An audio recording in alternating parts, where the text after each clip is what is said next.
querido, fala minha querida! E agora eu quero trazer muitas dicas para vocês em relação ao grande bloco de conteúdo chamado classes gramaticais. Prof, é sério que eu já estudei isso a minha vida inteira lá na escola, substantivo, adjetivo, e agora para concurso eu também preciso estudar? Me diz, por favor, que eu não preciso. Ah, não vou mentir. Você precisa estudar sim. Por quê? Porque o conteúdo classes gramaticais ou classes de palavras, como também aparece, é um conteúdo que é base para você entender depois outros que são mais complexos e que são cobrados com frequência pelas bancas. Não é que frequentemente todas as classes gramaticais sejam cobradas, não.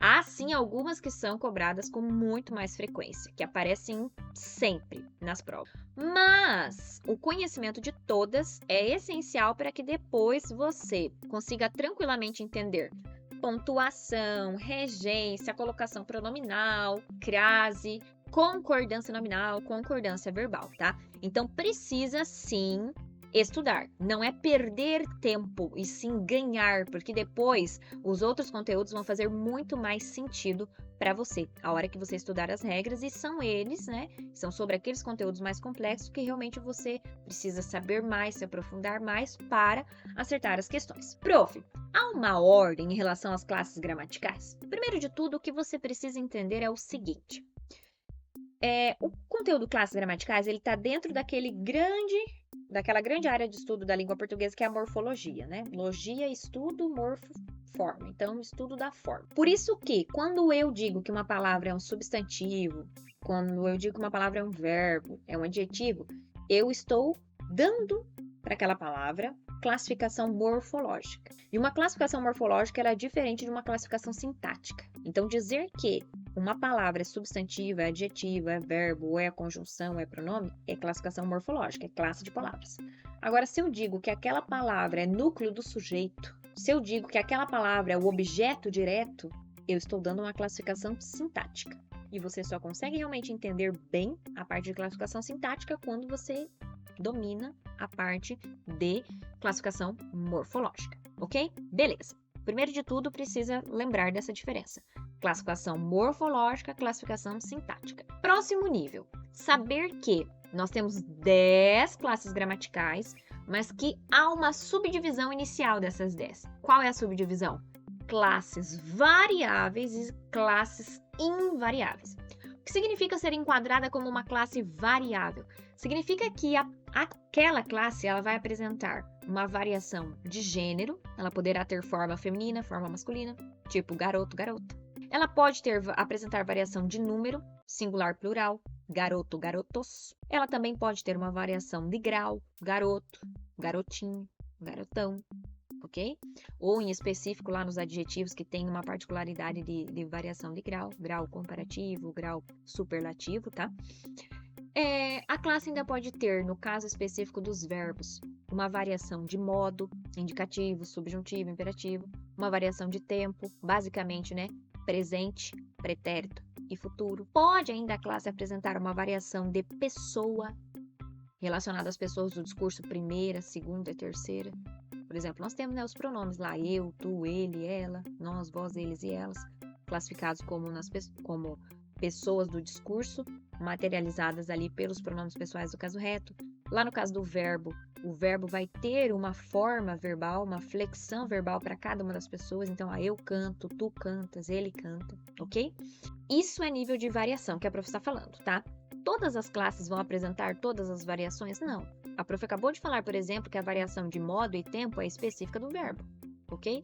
Acabei de falar para vocês que na variação de grau, o adjetivo tem uma classificação de grau diferente do que essa ideia geral, que é grau aumentativo, grau diminutivo e grau normal, ok?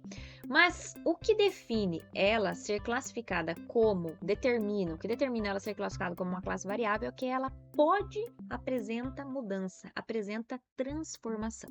Beleza? Ok. E as classes invariáveis, prof? As classes invariáveis não vão apresentar essa mudança, essa transformação na sua estrutura.